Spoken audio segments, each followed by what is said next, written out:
The snow at Bitter Creek didn't fall. It settled, like ash after a fire, covering everything that had burned and everything that hadn't. Ruthie Brennan was 6 years old, and she had been sitting on the bench outside the way station for 2 days. The bench was pine, warped by weather, painted green once and now mostly gray.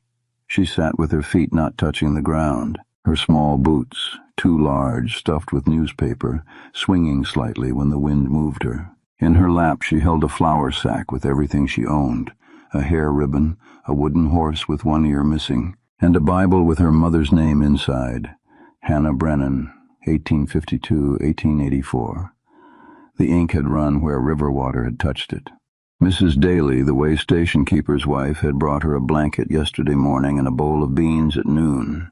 She hadn't spoken to her. She had looked at Ruthie the way people look at a stray dog that might have fleas, with a mixture of pity and calculation, trying to decide if the cost of kindness was worth the risk. Ruthie understood this look. She had seen it on the Prothers' faces for 3 months before they drove her here and told her to wait. "Someone will come," Mr. Prather had said. He hadn't looked at her when he said it. He had looked at the road, at the sky, at anything that wasn't a small girl with his wife's old coat wrapped around her. No one had come. The second morning, Ruthie had stopped expecting anyone. She had learned this from her mother, who had taught her that hope was a fire you had to feed carefully, and that sometimes the wisest thing was to let it go out before it consumed everything else. Her mother had been practical that way. Her father had been the dreamer, the one who believed in California oranges and land that didn't fight you. He had believed in the Gallatin River crossing, too, right up until the wagon tipped and the water took them both. Ruthie sat on the bench and watched the road.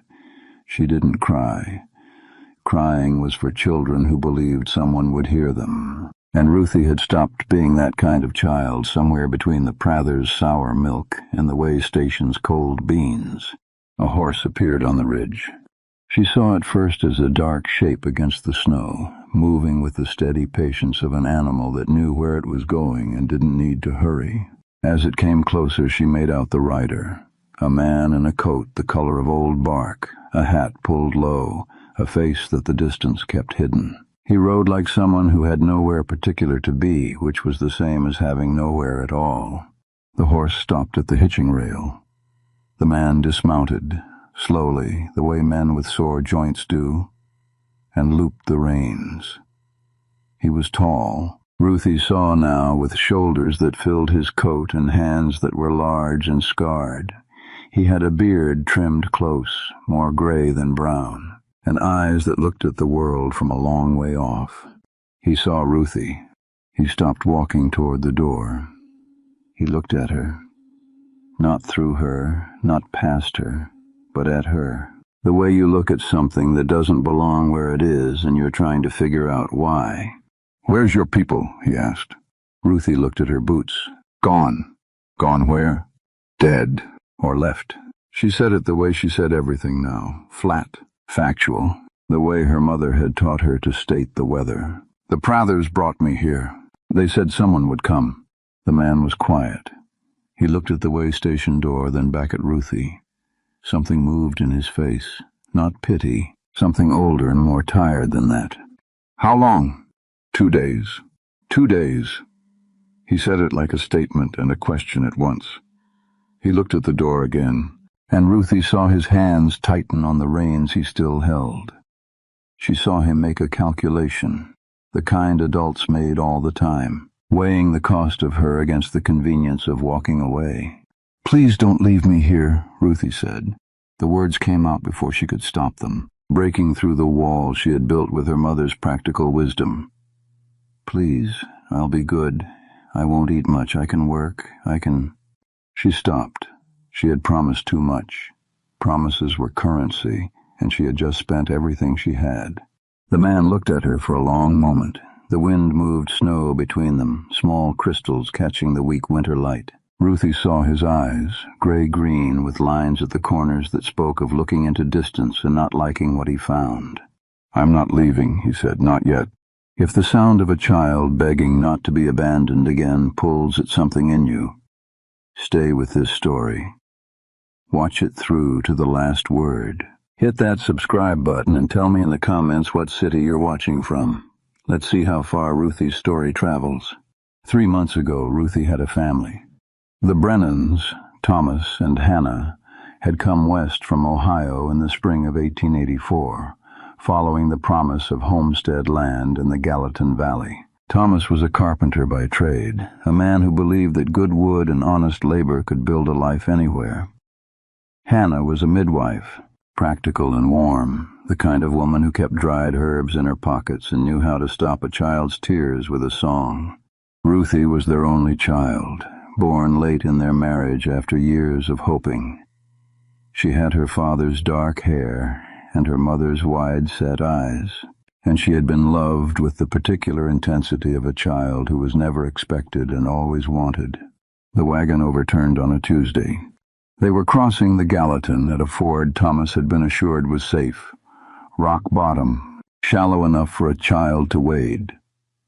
But the autumn rains had swollen the river, and the rocks were slick with algae no one had mentioned. The wagon tipped, the harness broke. Thomas went into the water trying to save the horses, and Hannah went in after him, and Ruthie, belted to the seat by her mother's quick hands, watched the river take them both.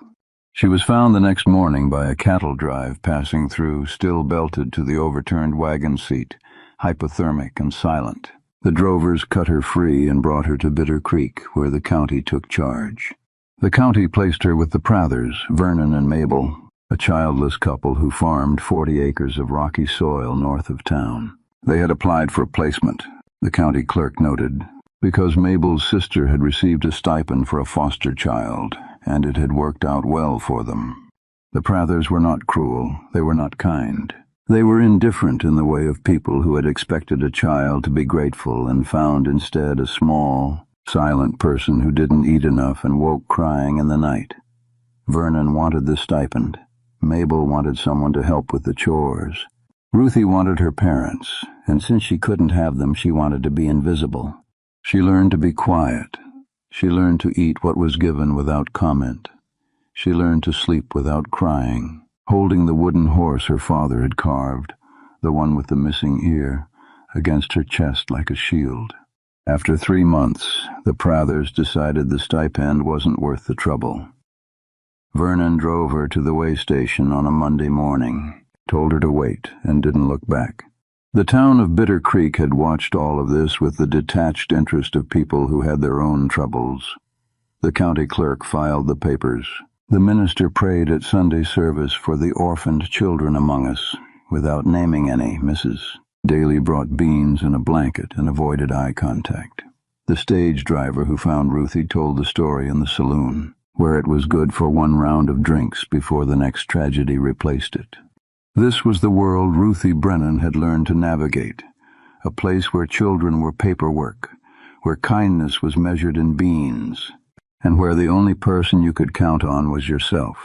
I want you to sit with that for a moment. Imagine being 6 years old and understanding that the adults around you have decided collectively that your survival is not worth their inconvenience. Imagine knowing that the people who were supposed to care for you drove away without looking back. What would you do? Would you stop hoping? Would you stop trusting? Would you decide that love was just another word for leaving? Emmett Cade had not come to Bitter Creek to rescue anyone. He had come for nails, salt, and a new cinch for his saddle, the ordinary errands of a rancher who lived alone on the Box Sea, 12 miles north of town. He was 44 years old. A man who had spent 2 years learning how to be alone after losing everything that had made alone feel like a choice. His wife, Abigail, had died in childbirth in the winter of 1881. The baby, a boy they had named Samuel, had lived 3 months before a fever took him in the spring of 1882. Emmett had buried them together on a hill above the ranch, under a cottonwood that Abigail had loved because its leaves sounded like rain when the wind moved them. He had not remarried. He had not, if he was honest, expected to feel anything again beyond the seasonal rhythms of calving and branding and the particular loneliness of a man who talked to his horses because the house was too quiet. He had become expert at leaving town before dark, leaving conversations before they became personal, leaving rooms before someone could ask about his family. He stood on the way station porch looking at Ruthie Brennan, and he felt something shift in his chest, a movement he recognized and didn't welcome. It was the feeling of a door opening that he had spent 2 years keeping closed. "What's your name?" he asked. "Ruthie." "Ruthie what?" "Brennan." She looked at him with eyes that were too old for her face. "My mama was Hannah Brennan. My papa was Thomas. They're in the ground near the Gallatin River." Emmett's throat tightened. He thought about Abigail's grave, about the cottonwood, about the way he had learned to leave before grief could find him. "Who brought you here?" "The Prathers. They said I was too much trouble." She said it without self-pity, the way she might say the sky was gray. "They said someone would come, but nobody came." Emmett looked at the way station door. He looked at his horse, saddled and ready. He looked at Ruthie's small hands, clutching the flour sack with the wooden horse peeking out. "Can you ride?" he asked. "I don't know. I never did." "Can you hold on?" She looked at him. "To what?" "To me." Ruthie was quiet for a moment. Then she slid off the bench, her 2 large boots hitting the porch boards with a sound that was too loud in the snow-muffled afternoon. She walked to Emmett and looked up at him, all the way up, because he was tall and she was small and the distance between them was more than physical. "You're not going to leave me somewhere else?" she asked. Emmett knelt, slowly, the way you kneel before something that might break if you breathe wrong. He put his eyes level with hers. "I'm not going to leave you anywhere," he said. "Not today, not tomorrow. I'm taking you to my ranch, and you're going to have a warm bed and food that isn't beans from a way station, and we're going to figure out what comes next. That's my promise." Ruthie looked at his eyes, gray-green, distant, but focused on her in a way that no one's eyes had been since her mother's. "Okay," she whispered. The ride to the Box C took 3 hours through snow that deepened as they climbed toward the ranch. Ruthie sat in front of Emmett, wrapped in his coat because hers was too thin to matter. She didn't speak. She watched the landscape change from town to prairie to foothills, the world growing larger and emptier with every mile. The ranch was a surprise. Ruthie had expected something like the Prathers' place, a sagging house, a barn that needed repair, the general air of things that had been neglected. The Box C was different. The house was log, solid and square, with a stone chimney that sent smoke into the gray sky. The barn was painted red, faded, but maintained. The corral fences were straight. The hay in the loft was fresh. A dog came out to meet them. Old, yellow, moving with the stiff dignity of an animal who had earned his position.